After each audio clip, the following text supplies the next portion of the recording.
Where do you see yourself later on in life in the future? Once you're done as an active cutman, how are you still going to remain active in the sport? Because it's obvious you love combat sports. Well, when I'm done being an active cutman, I'll be dead because I'm going to be doing this for the rest of my life. And but in doing so, I'm always going to educate, and at the end of the day, when people say, well, what was Stitch's legacy is I was an educator. I was a teacher, and my thing was to make the game better. And, as I look at the game from the way I was treated in the old days to now is for the sport to get better, especially down MMA. For the sport to get better, you have to teach the trainers how to take care of the fighters. The trainers teach the fighters how to fight, but nobody teaches the trainers how to take care of the fighters, and that's something that I specialize in, and I don't mind showing what I do to them, and it just makes the game a lot safer for the fighters. Everyone knows about the famous Marvin Eastman cut, one of the most horrific cuts in all of combat sports. When you see a guy with his face just mangled, when he comes back to the corner, they stop the fight for you to look at it, how do you keep a straight face or keep the other guy calm and not make him realize how bad it is? Well, composure is definitely number one. I mean, you got to come in there, and I look at some cuts and I'm thinking, okay, got myself a big one, But, I've worked so many different style cuts, Aaron, and there's some cuts you got to know where they're at and, where the veins are at. And, if you pop a vein, it's going to bleed more. If the fighter is taking any kind of inflammatories, that's going to help, or it's going to make the blood or the blood flow a lot easier and make my job harder. But keeping your composure is a whole lot of key, and like I told Jamie Varner just the other day, I said, look, man, don't worry, I'm here to take care of you, but outside of being good at what you do on the physical aspect, you also have to be good at psychology, and that's what I bring to the table, is a lot of good psychology, to keep those fighters in the game.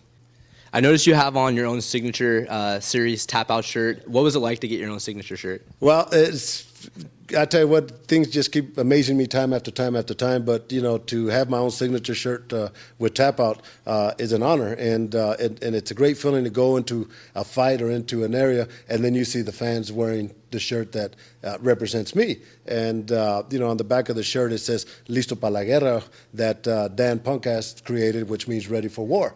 And these fighters love it because that's what they are. They're getting ready for war. And Matt Serra, when he first saw the shirt, he said, Stitch, this shirt represents you. And a lot of the fighters are wearing them now just as a token of, this is what I do. I go to battle. Like we mentioned earlier, you came from humble beginnings, and now you have a successful career, great family. What advice would you give to people who are trying to make it in the world, not only in the combat sports, but just in any genre of life?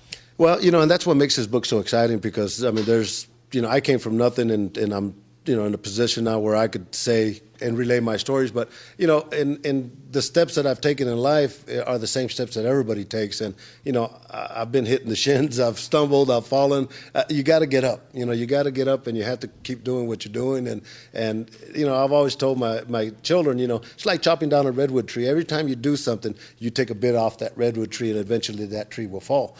So never give up, and expect the negatives, and you have to persevere and do the best when you get those negatives, because this is the easy part. Coming to doing an interview with you, but getting to this point was the struggle.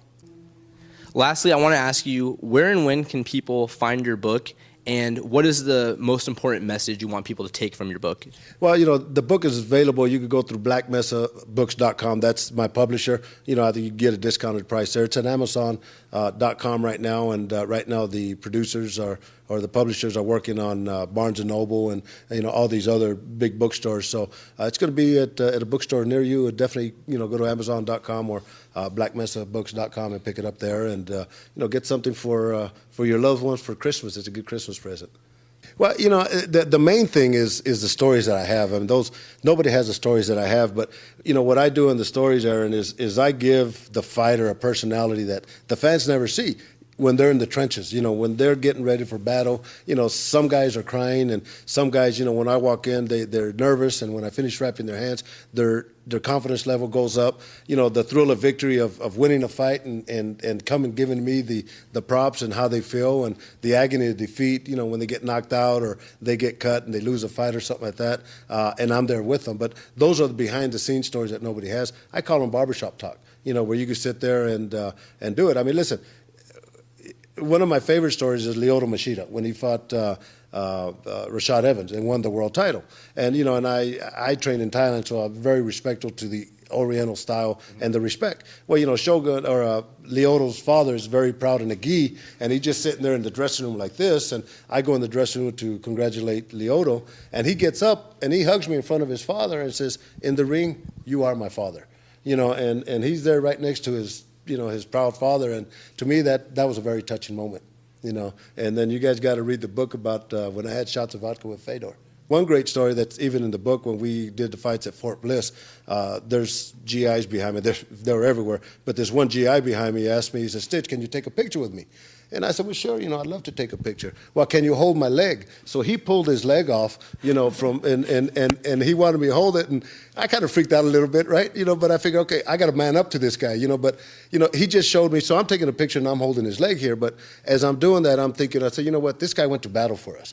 And this is what he brought back. But just to see the enthusiasm that he has being at ringside, watching a UFC event, to me meant a whole lot. And, you know, that was a freaky moment, but a proud moment in my part, just working with the GIs. This is Aaron True with MMA Prime TV. I want to thank famous Cutman Stitch Duran for taking the time to talk to us about your new book and show us around your house. We wish you the best of luck in the future. Check out his new book. It's available now. Thanks again for your time. I appreciate it. Thanks.